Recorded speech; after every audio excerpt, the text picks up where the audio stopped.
Hey everyone, so we have made it through chapter 1. We are on to chapter 2 now, which is talking about the physiology and psychology of pain. Pain is by far one of the most complex mechanisms and responses in the body. We're going to have some theories that we're going to talk about and treatments and modalities. Many of our modalities have been based on these theories. But there's still a lot about pain that we don't know. And you guys have already started to witness this. You know that you're supposed to ask very specific questions about pain, and that pain is not really able to be measured and compared across people, that there's a difference between people feeling pain and how they express their pain. There's just a lot that goes into pain, and so we're going to spend some time discussing that in this section. So talking about that complexity, what is pain is kind of our first. To try to define pain is actually, again, a little tricky, and I have the phrase there, pain versus nociception. Those two things are very different, and we'll talk about that in a second. Pain serves as self-defense, right? So we talked about this in the inflammatory response to injury as one of our 5 signs of inflammation. Pain is there to warn us, and pain is there to tell us that something's wrong so that we can support that area and not get injured further. The interesting thing about pain is we can actually experience pain potentially before we feel pain. And what do I mean by that? In that the tissue could be actually damaged, or it could be about to be damaged. And that comes into the complexity of pain, and that pain is not just a physiological response. There's also a psychological aspect to it, and we're going to discuss that as well. The difference too is, so what happens, why do we have pain then if we don't need to be warned? Right? So pain happens, we're warned, we take it easy, but some people experience pain long after the injury is healed, or they experience pain without a mechanism of injury, and that adds to the complexity of things. So if it's not needed as a warning system, then it becomes very debilitating, it's not valuable, and it just becomes kind of a nuisance in life. So back to this pain versus nociception. Nociception sounds like a big word, and it sounds more technical, when actually pain is the more technical of the two. Okay, so nociception, whenever we see nocio, that's pain. Okay, so if you take medical terminology with Josh, you'll learn kind of all those Latin roots, right? So nocio means pain. So when we talk about nociception, we're talking about the receiving of pain, or how we perceive pain, or how we experience pain. So nociception is really the physiological aspect of pain. It's the encoding and processing of what we call noxious stimuli or painful stimuli. It's a neurophysiological process. So these receptors, what we call nocioreceptors, are activated for a variety of reasons: mechanical, chemical, thermal. Okay, and then a signal, action potential is created, a signal is sent up, we experience. That's the nociception. The pain is actually the more complex of the words, okay? So pain is unpleasant sensory and emotional experience. So as we said, nociception is this physiological. We target those fibers, those receptors, they send a signal.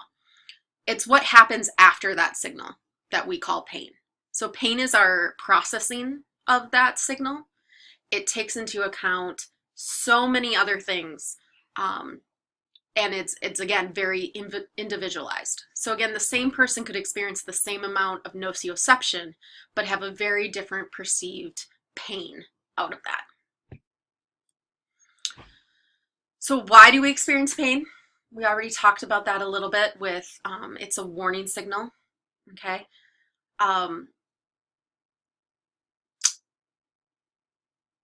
Also then where the where comes in. So where do we experience this pain?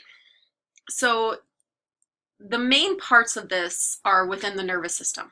So Again, if we're talking nociception and kind of the beginnings of pain, we're talking about these specialized receptors being activated by stimuli, and then that signal gets sent on afferent nerves. So remember, those are sensory nerves. If you need to review the nervous system, there's some of those videos from chapter 1 that you can go over and look at.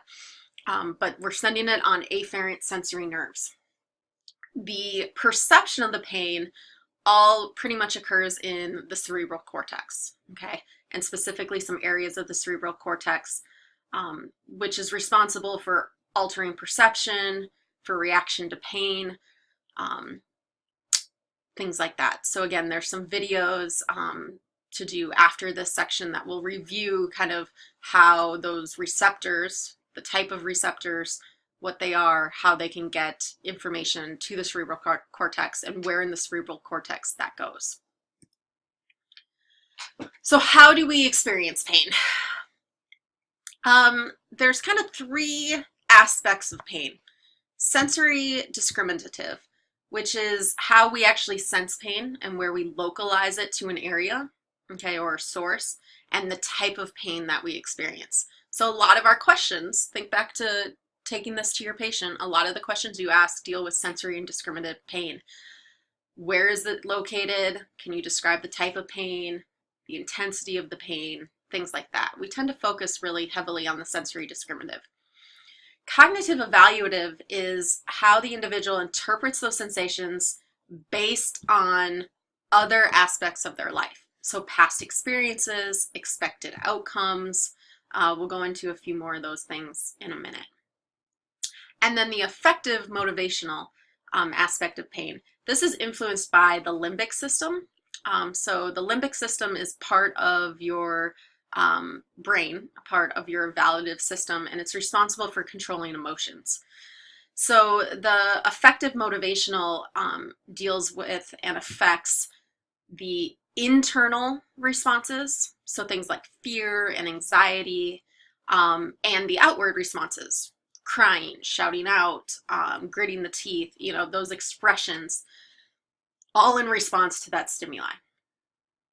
Okay, so those are kind of the 3 ways pain is described and experienced within the body. Another important kind of distinction, and actually you'll have an activity on Moodle to do with this, a little kind of matching game, is pain threshold versus pain tolerance. Okay, so threshold is how much pain you can actually experience before, you know, how much stimuli you can take before you feel pain for the first time, but it has nothing to do with how comfortable you are with that pain.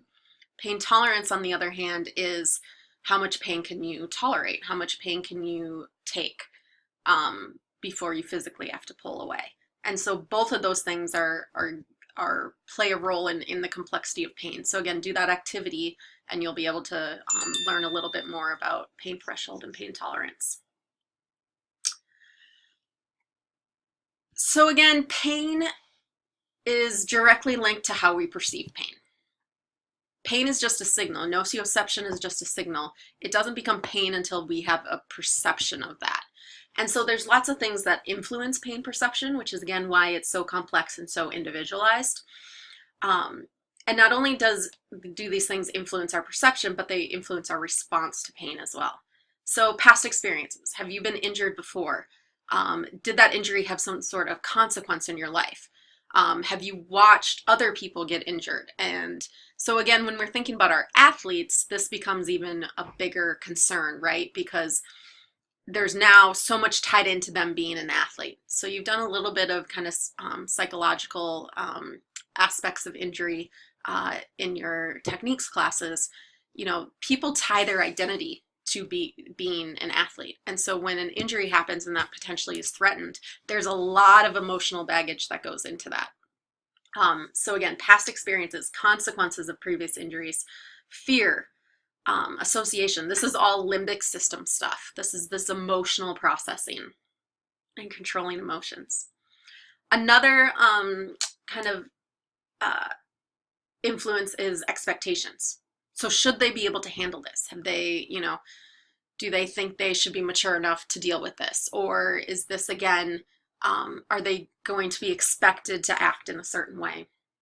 Are they being watched, say at an event, right? That's going to change someone's responses than if they're alone or just with someone they trust.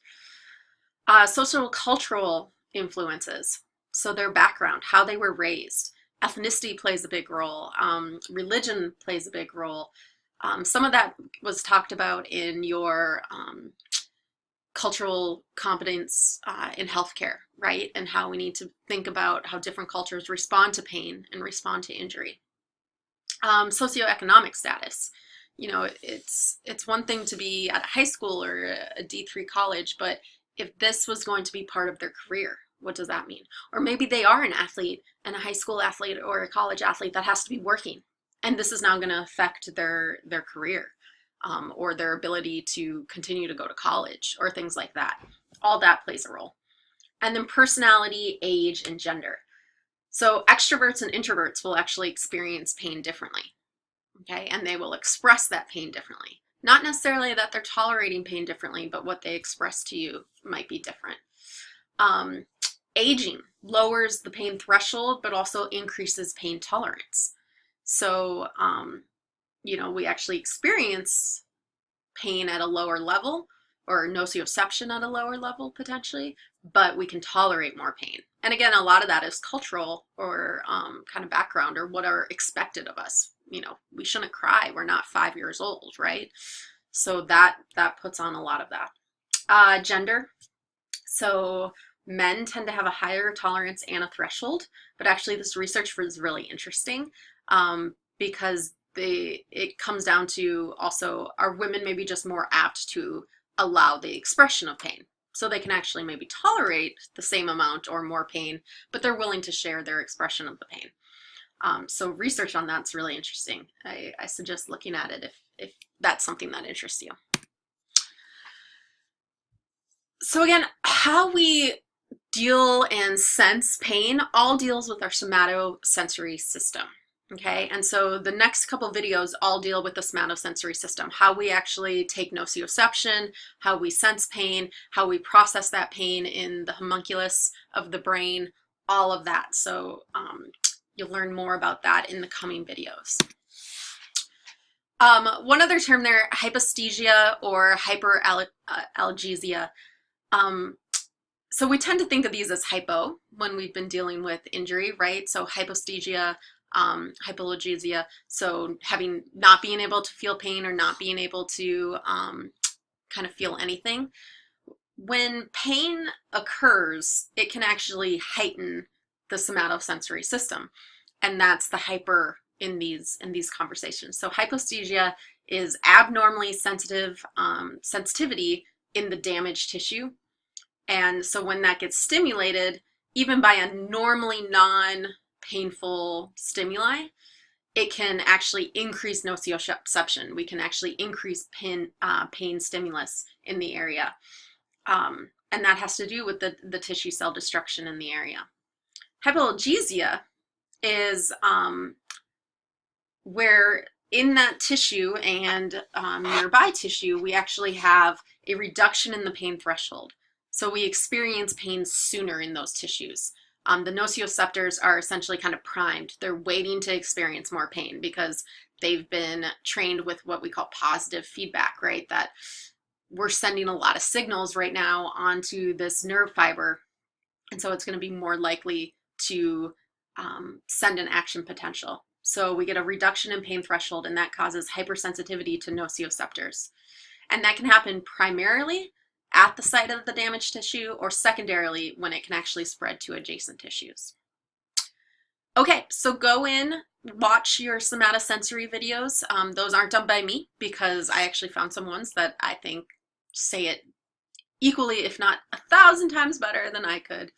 And then we'll get back together when we start talking about specifically pain and how that pain gets into our the transmission of that pain into our body.